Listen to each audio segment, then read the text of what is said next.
Hello everyone, welcome back again to my YouTube tutorial. तो आज के इस ट्यूटोरियल में हम श्रोडिंगर इक्वेशन के बारे में पढ़ेंगे।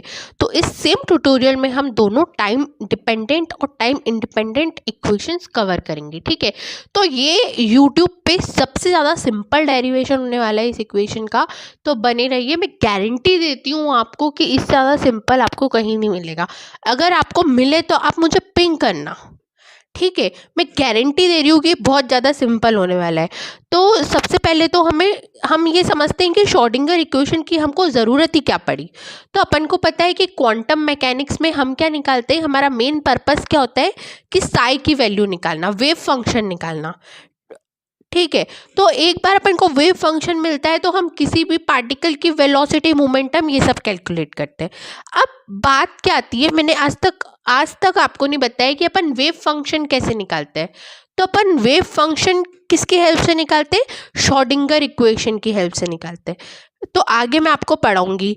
तो सबसे पहले तो अगर अपन को इसके डिटेल में, अगर अपन को एग्जाम में लिखना है तो हम क्या लिखेंगे, क्लासिकल मैकेनिक्स में हम किसी भी पार्टिकल की position, velocity, momentum, kinetic energy कैसे निकालते थे? न्यूटन्स लॉ ऑफ मोशन के, या तो न्यूटन्स के लॉ से निकालते थे। ठीक है, तो ये मैंने फॉर्मूले भी लिखे कि सब वेलोसिटी निकालना है तो dx/dt कर दो, काइनेटिक एनर्जी निकालना है तो हाफ mv² का फॉर्मूला लग दो। लेकिन ये सारे लॉस क्वांटम ऑब्जेक्ट पे नहीं लग सकते, माइक्रोस्कोपिक लेवल ऑब्जेक्ट्स पे नहीं लग सकते। तो इसलिए इन सारी चीज़ों को क्वांटम मैकेनिक्स में निकालने के लिए हमारे पास क्या है? श्रोडिंगर इक्वेशन है। अब तो द क्वेश्चन इज कि श्रोडिंगर इक्वेशन क्या है, ठीक है, उसका एक्सप्रेशन कैसे आया, वो इक्वेशन कैसे आई, और उसकी हेल्प से हम ये सारी चीज़ें कैसे निकाल सकते हैं। ठीक है, तो 1926 में श्रोडिंगर ने एक फेमस वेव इक्वेशन थी जो क्वांटम मैकेनिक्स में बहुत काम आई। तो क्वांटम मैकेनिक्स में जो बहुत ज़्यादा फेमस और बहुत ज़्यादा इंपॉर्टेंट इक्वेशन है वो है श्रोडिंगर वेव इक्वेशन। तो ये 1926 में श्रोडिंगर नाम के किसी साइंटिस्ट ने दी थी। इतना समझ गए अब? तो किसी भी फ्री पार्टिकल के लिए, भले वो एटम हो, इलेक्ट्रॉन हो, सबसे पहले तो हम क्या करेंगे, श्रोडिंगर इक्वेशन को कंस्ट्रक्ट करेंगे। अभी इक्वेशन कैसे कंस्ट्रक्ट करते, क्या होती है, वो अपन आगे बताते हैं, इसका फुल डेरिवेशन अपन समझेंगे। ठीक है, एंड फिर अपन क्या लेंगे, वेव फंक्शन निकालेंगे Sai of x. Schrodinger equation एक बार कंस्ट्रक्ट कर दिया अपन ने, फिर अपन क्या निकालेंगे, साई ऑफ एक्स निकालेंगे। उसके बाद हम इस साई ऑफ एक्स में डिफरेंट ऑपरेटर्स अप्लाई करके पोजीशन, मोमेंटम, वेलोसिटी, ये सब निकालेंगे। तो ऑपरेटर्स अपन ने पहले पढ़े थे कि अपने पास वेव फंक्शन है साई, तो उसमें मोमेंटम ऑपरेटर अप्लाई करो तो मोमेंटम निकल जाता है उस पार्टिकल का, एनर्जी ऑपरेटर अप्लाई करो तो एनर्जी ऑपरेटर निकल जाती है। ठीक है, तो अपन क्या करेंगे, सबसे पहले तो किसी पार्टिकल के श्रोडिंगर इक्वेशन बनाएंगे, उससे अपन psi of X wave function की इक्वेशन निकालेंगे उस पर्टिकुलर पार्टिकल के लिए, और फिर हम उस पर ऑपरेटर्स परफॉर्म करके क्या करते हैं, उसकी पोजिशन, मोमेंटम, वेलोसिटी, ये सब निकाल देते हैं। ठीक है, अगर आप मेरे वीडियोस शुरू से फॉलो कर रहे हैं ना तो ये पॉइंट आपको बहुत ज़्यादा इजी लगेगा। तो सबसे पहले तो अपन देखते हैं कि श्रोडिंगर इक्वेशन का एक्सप्रेशन क्या होता है, वो इक्वेशन क्या है और वो आई कैसे। तो मैं पहले बताऊंगी कि श्रोडिंगर टाइम डिपेंडेंट इक्वेशन, ठीक है, जिस इक्वेशन में टाइम भी होगा। तो सबसे पहले तो हमें पता है कि कोई भी एक फ्री पार्टिकल है जो सिर्फ एक्स डायरेक्शन में जा रहा है, मतलब वो सिर्फ एक ऐसा लीनियर पाथ फॉलो कर रहा है, सिर्फ एक्स डायरेक्शन में मूव कर रहा है, एक्स डायरेक्शन में, वो वाई डायरेक्शन में मूव नहीं कर रहा, जेड में, सिर्फ वो एक्स सीधे सीधे लाइन से जा रहा है। तो अपन को पता है कि अगर इस पार्टिकल के अपन जनरल सोल्यूशन देखें तो जनरल सोल्यूशन, बहुत कॉमन सोल्यूशन कैसे कैसे लिख सकते हैं अपन, psi equal to A E to the power iota के एक्स माइनस ओमेगा टी। अब आप बोलोगे कि ये कहाँ से आया, तो भैया ये अपन ने 11th-12th में पढ़ के रखा है। अगर आपने नहीं भी पढ़ा तो आप इस सॉल्यूशन को याद कर लो कि कोई भी पार्टिकल अगर एक्स डायरेक्शन में मूव कर रहा है तो उसके लिए जो सॉल्यूशन होता है, ठीक है, वेव फंक्शन का, वो होता है psi equal to A E to the power iota के एक्स माइनस ओमेगा टी। यहाँ पे साई क्या है, अपन सबको पता है, यहाँ पे साई वेव फंक्शन है। के क्या है, के है wave number, k is equal to 2 pi by lambda भी होता है। ठीक है, और एंगुलर ओमेगा क्या है, एंगुलर फ्रीक्वेंसी, और अपन को पता है एंगुलर फ्रीक्वेंसी क्या होती है, 2π/μ। उसके बाद एक क्या है, वेव की एम्पलीट्यूड। इतना समझ में आया। ये अपने पास ये जनरल इक्वेशन है। अब इस जनरल इक्वेशन से हम क्या करेंगे, श्रोडिंगर इक्वेशन डिराइव करेंगे। तो सबसे पहले मैं आप बता दूं कि हमें आगे करना क्या है। तो हमें आगे कुछ भी नहीं करना है, अपन को बहुत सिंपल चीज करनी है कि यहाँ पे दो कॉन्स्टेंट्स है के और ओमेगा। अपन को इन के और ओमेगा को मोमेंटम और एनर्जी के टर्म में लिखना है, ठीक है। बस ये सबसे पहली स्टेप अपनी ये है कि के को यहाँ से हटाओ, मोमेंटम के टर्म में लिखो, और एंगुलर फ्रीक्वेंसी को हटाओ और इसको लिखो अपन एनर्जी की टर्म में। भाई अपन ऐसा क्यों कर रहे हैं, क्योंकि एट द एंड अपन क्या करेंगे, law of conversation of energy use करेंगे। मतलब total energy E equal to, अपन को पता है काइनेटिक एनर्जी होती है प्लस पोटेंशियल एनर्जी, जिसको अपन वी से डिनोट करते हैं। ये सबको पता है ना, total energy equal to kinetic energy plus potential energy. तो total energy equal to kinetic energy क्या होती है, P²/2m। ये फॉर्मूला भी सबको पता ही होना चाहिए यार, प्लस पोटेंशियल एनर्जी V, ठीक है। तो इसका मतलब क्या है, अपन बाद में क्या करेंगे, ये E और P के वैल्यूज को अपन पुट करेंगे। तो इसलिए अपन को E और P के टर्म्स में ये इक्वेशन लिखनी है, ये जनरल इक्वेशन। तो अपन कैसे लिख लेंगे, मैं आपको बताती हूँ कि अपन को कैसे लिखना है। सबसे पहले तो अपन डी ब्रोगली हाइपोथेसिस का यूज करेंगे, ठीक है। अपन को पता है as per de Broglie wavelength क्या होती है, h/p, पता है सबको। h क्या है यहाँ पे, प्लैंक्स कांस्टेंट, और p क्या है यहाँ पे, मोमेंटम, ये सबको पता है। और प्लैंक के पोस्टुलेट के हिसाब से, अब ये कब पढ़ा था, कहाँ पढ़ा था, ये अपन ने पढ़ा था 11th-12th में। बट एनर्जी का फॉर्मूला क्या होता है, E/h/μ। यहाँ पे म्यू क्या है, फ्रीक्वेंसी, और h क्या है, प्लैंक्स कांस्टेंट। अपन को पता है कि दैट इज वेव नंबर होता है 2π/λ, ठीक है। ये फॉर्मूला अपन को पता है। अब अपन क्या करेंगे, अपन को पता है यहाँ पे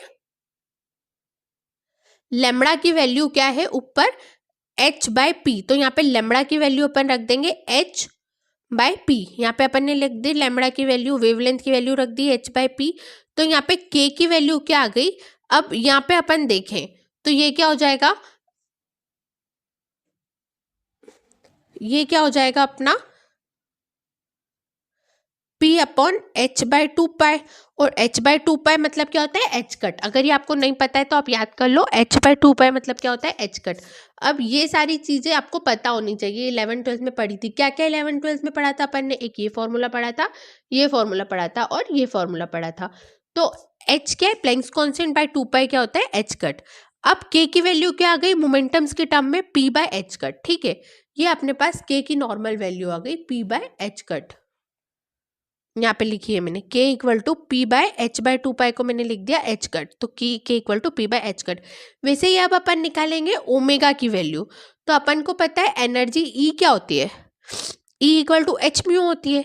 अब अपन 2π से डिवाइड और इंटू दोनों कर देते हैं। तो E equal to h into 2π μ/2π। अब ये 2π/μ क्या होता है, एंगुलर फ्रीक्वेंसी। ये फॉर्मूला भी अपन ने 10th से पढ़ा है यार, बहुत पुराना फॉर्मूला है, नहीं याद है तो अभी याद कर लो। तो ओमेगा मतलब क्या होता है, 2π/μ, और h/2π मतलब क्या होता है, h कट। तो यहाँ पे एनर्जी क्या आ गई, h/2π को मैंने क्या लिख दिया यहाँ पे, h कट, और 2π/μ को क्या लिख दिया, ओमेगा। तो ओमेगा की वैल्यू क्या आ गई, HE/h कट। तो यहाँ से अपन को दो इंपॉर्टेंट चीजें मिली। सबसे पहले तो अपन को ओमेगा की वैल्यू मिली E/h कट, और दूसरी अपन को मिली है ये k की वैल्यू 2p/h कट। इतना समझ में आ गया, बहुत सिंपल है। तो ये दोनों ही वैल्यूज को अपन में, ओमेगा और k की वैल्यू को अपन ने इक्वेशन 1 में रख दिया। अब अपनी इक्वेशन 1 क्या थी, अपनी इक्वेशन 1 थी ये, इधर देखो, psi equal to a e⁻i kx minus omega t. तो k की वैल्यू क्या आई अपनी, P/h कट, और ओमेगा की वैल्यू क्या है, E/h cut.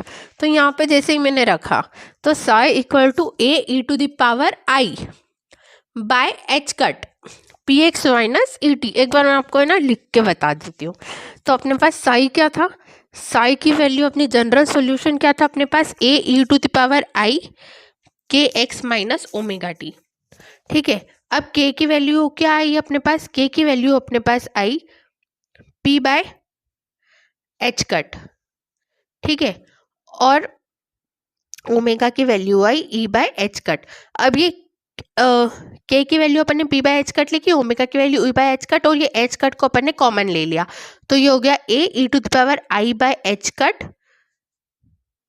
P x minus ई टी। इतना समझ में आ गया आपको, यही मैंने लिखा है। ठीक है, तो ये क्या है, क्वांटम पार्टिकल्स का वेव सॉल्यूशन। इतना अपन को समझ में आ गया।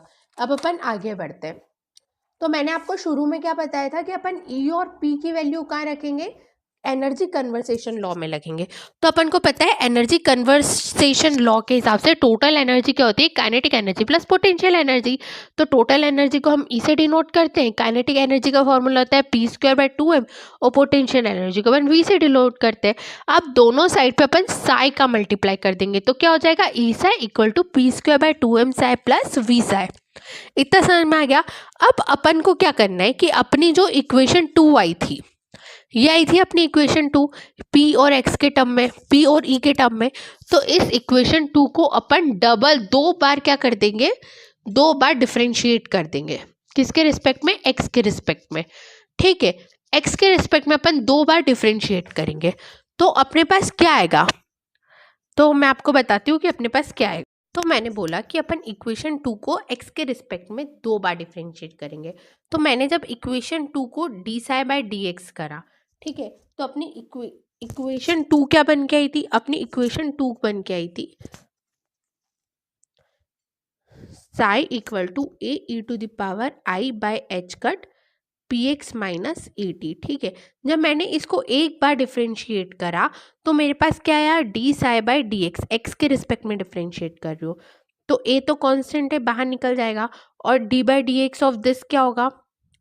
सबसे पहले तो अपन क्या करेंगे कि डी बाई डी एक्स निकालेंगे इस टर्म का, ठीक है, और फिर इनटू में कर देंगे D by D X of E to the power X. तो अपन को पता है D by D X of E to the power X क्या होता है, E to the power X into D by D X of ऊपर जो भी है उसका डी बाई डी एक्स। ठीक है, तो ऐसे मैंने जब डिफ्रेंसिएशन करा तो अपने पास क्या आया, अपने पास आया ये जो ऊपर की टर्म है I by H cut P आ गया into E to the power X, X में क्या है E to the power I by H cut into P x minus E T. ठीक है, अब ए इंटू इसको मैं क्या लिख सकती हूँ, वापस साई लिख सकती हूँ, पर उसके पहले मैं एक बार और एक्स के रिस्पेक्ट में इंटीग्रेट करूंगी। तो D square psi by D x square क्या होएगा, ए और इसका whole square I P by H cut का whole square into E to the power I by H cut P x minus E T. अब A E to the power ये पूरी term को और इस ए को मैं क्या लिख सकती हूँ, वापस से इसको मैं साई लिख सकती हूँ। तो मैंने यही करा, मैंने जब इसको पहली बार इंटीग्रेट करा तो मेरे पास ये आया, दूसरी बार मैंने जब डिफरेंशिएट करा विथ रिस्पेक्ट टू एक्स तो मेरे पास क्या आया, A I P square by H cut और ई टू द पावर ये। ठीक है, अब मैंने ए और इसको क्या लिख दिया, साई लिख दिया, तो यहाँ पे आई स्क्वायर की वैल्यू क्या हो जाएगी -1 और पी का पी स्क्वायर और एच कट स्क्वायर। तो यहाँ से मैं पी स्क्वायर साई की वैल्यू निकाल दूंगी, तो वो क्या आएगी माइनस, ये माइनस इधर चला जाएगा और एच कट स्क्वायर इधर चला जाएगा, तो minus H cut square d square psi by D x square. तो यहाँ पे पी स्क्वायर साई आ गया। अब पी स्क्वायर साई की वैल्यू मैं यहाँ पे रखूंगी। ठीक है, और रखने के पहले मैं क्या करूंगी, यहाँ पे ई साई की वैल्यू भी निकालूंगी। तो जब मैं इक्वेशन नंबर 2 को, सेम इक्वेशन को मैं जब टी के रिस्पेक्ट में डिफरेंशिएट करूंगी, तो इक्वेशन 2 क्या आई थी अपनी, ये वाली आई थी। ठीक है, तो अब जब मैं इसको t के रिस्पेक्ट में सिर्फ एक बार डिफरेंशिएट करूंगी तो मेरे पास e की वैल्यू आ जाएगी। तो जब मैंने इसको d psi by d t निकाला तो क्या आया, a into i E by H cut. ठीक है, ये e के साथ जो भी है, ये t के साथ जो भी है i by H cut e, और ये माइनस का है तो इसलिए यहाँ पे भी माइनस, तो I E by H cut और D by D X of E to the power X क्या होता है, E to the power X, तो ये E to the power I H cut P x minus E T, ऐसा कि ऐसा लिख दिया। अब ये वाली पूरी टर्म क्या है, साई है, तो मैंने इसको रिप्लेस कर दिया साई से, तो D psi by D T क्या आ गया, D psi by D T आ गया minus I by H cut E psi आ गया। ठीक है, अब यहाँ से ई साई की वैल्यू अगर अपन निकाले तो वो क्या आ जाएगी, ये जो है -1 को मैंने यहाँ पे जाके आई स्क्वायर लिख दिया, और यहाँ पे आई जो है वो डिवाइड में चला गया, एच कट वहाँ पे इंटू में चला गया, तो यहाँ पे आई स्क्वायर से आई कैंसिल हो गया, T psi by T X equal to E psi. तो ई साई की वैल्यू अपने पास क्या आ गई, आई एच का D psi by T T. अब ये ई साई और पी स्क्वायर साई की वैल्यू अपन ये law of conservation of energy में रख देंगे इसमें, तो अपने पास क्या आ जाएगी, श्रोडिंगर वेव इक्वेशन आ जाएगी। तो यहाँ क्या था, E psi equal to P square psi by 2m plus V Sai.